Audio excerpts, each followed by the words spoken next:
नमस्कार दोस्तों, स्वागत है आपका मेरे चैनल पे। दोस्तों, जैसा कि आप जानते हैं कि मॉडर्न वेपन सिस्टम के अंदर बहुत बड़ी क्रांति हुई है, जिससे वारफेयर का पूरा कॉन्सेप्ट ही चेंज हो गया है और इसके अंदर मॉडर्न टेक्नोलॉजी बहुत बड़ा रोल निभाती है। और अगर हम बात करें गाइडेड मिसाइल की, तो इसके अंदर इंजीनियरिंग की बहुत सी मल्टीपल स्ट्रीम्स काम में आती है और साथ ही अप्लाइड साइंस की भी। और दोस्तों, एक मिसाइल के सफल लॉन्च के लिए बहुत से फैक्टर रिस्पॉन्सिबल होते हैं, जिसके लिए दोस्तों कोऑर्डिनेशन की भी जरूरत होती है और बहुत से सब सिस्टम की भी जरूरत होती है। और दोस्तों, आज हम बात करेंगे डीआरडीओ के नेक्स्ट जनरेशन AD-1 और AD-2 एंटी बैलिस्टिक मिसाइल के बारे में। तो चलिए दोस्तों शुरू करते हैं। तो दोस्तों, इंडिया की नेक्स्ट जनरेशन AD-1 और AD-2 मिसाइल की, जो कि स्पेशली एंटी बैलिस्टिक मिसाइल है, इनकी डिटेल आ गई है और बताया जाता है कि ये इंटरसेप्ट मिसाइल है। स्पेशली AD-1 एक MRBM क्लास की बैलिस्टिक मिसाइल है, जो कि मीडियम रेंज बैलिस्टिक मिसाइल है। और AD-2 की बात करें तो ये IRBM क्लास की बैलिस्टिक मिसाइल है, यानी कि इंटरमीडिएट रेंज की बैलिस्टिक मिसाइल है। और दोस्तों, मिसाइल डिफेंस दो तरह का होता है, चाहे वह एंडो एटमॉस्फेरिक हो, चाहे वह एक्सो एटमॉस्फेरिक हो, यानी कि एटमॉस्फेयर के अंदर या आउटसाइड ये काम करता है।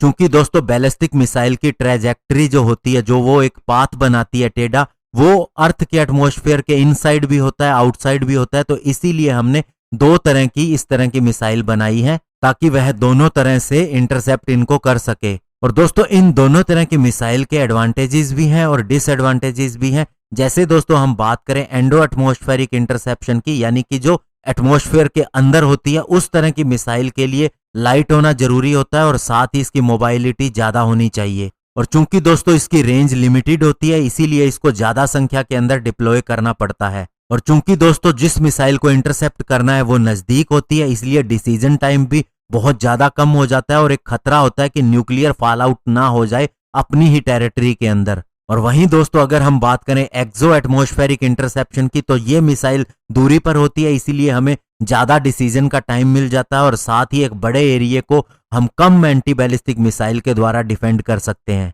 दोस्तों, जनवरी 2020 के अंदर मीडिया की रिपोर्ट आई थी कि इंडिया का लोकली बना बैलिस्टिक मिसाइल डिफेंस सिस्टम, यानी कि BMD सिस्टम कंप्लीट हो गया है। और इंडियन एयरफोर्स और DRDO अब इस चीज के ऊपर काम कर रही हैं कि उन्हें गवर्नमेंट का अपने प्रपोजल के ऊपर NOD मिल जाए, ताकि वे इस सिस्टम को नेशनल कैपिटल रीजन के अंदर इंस्टॉल कर सकें। और दोस्तों, इस बैलिस्टिक मिसाइल डिफेंस सिस्टम का Russian S-400 Triumph air defence system के साथ में मुख्य लक्ष्य यही है कि हम अपनी कंट्री को हर तरह की अंदर आती हुई मिसाइल, जिसके अंदर न्यूक्लियर और फ्लाइंग ऑब्जेक्ट किसी भी तरह का हो सकता है, उससे सुरक्षा प्रदान करें। और दोस्तों, अभी की न्यूज के हिसाब से इसके सारे टेस्ट पूरे हो चुके हैं, जिसके अंदर रडार और मिसाइल के टेस्ट भी शामिल है। और अब इंडियन एयरफोर्स, जो हमारे एयर डिफेंस के लिए रिस्पॉन्सिबल है, और साथ में DRDO दोनों वेट कर रहे हैं कि उनके प्रपोजल को गवर्नमेंट कब क्लियरेंस देती है। और इससे पहले दोस्तों, मार्च 2019 के अंदर हमने एंटी सैटेलाइट मिसाइल का परीक्षण किया था, जो हमारे BMD प्रोग्राम को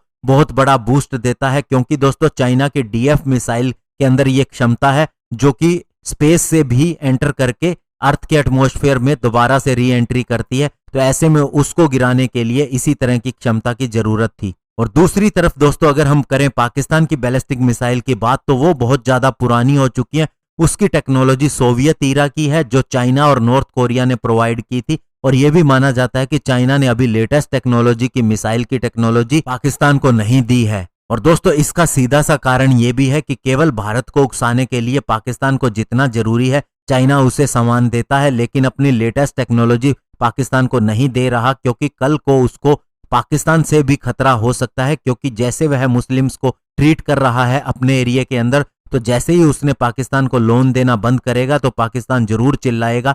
तो इसीलिए चाइना ने अपना एक दाव बचा के रखा हुआ है। और दोस्तों, ये बात मैं इसलिए कह रहा हूं कि हम पाकिस्तान को देख के अपनी बैलिस्टिक मिसाइल टेक्नोलॉजी की तैयारी नहीं करते हैं, हम चाइना को देख के ही अपने सिस्टम को तैयार करते हैं। और इसीलिए दोस्तों, इस BMD सिस्टम को काफी ज्यादा अपग्रेड किया गया है। और अब जैसे ही गवर्नमेंट का अप्रूवल मिल जाएगा, तो इसको जल्द से जल्द इंस्टॉल कर दिया जाएगा। धन्यवाद। जय हिंद।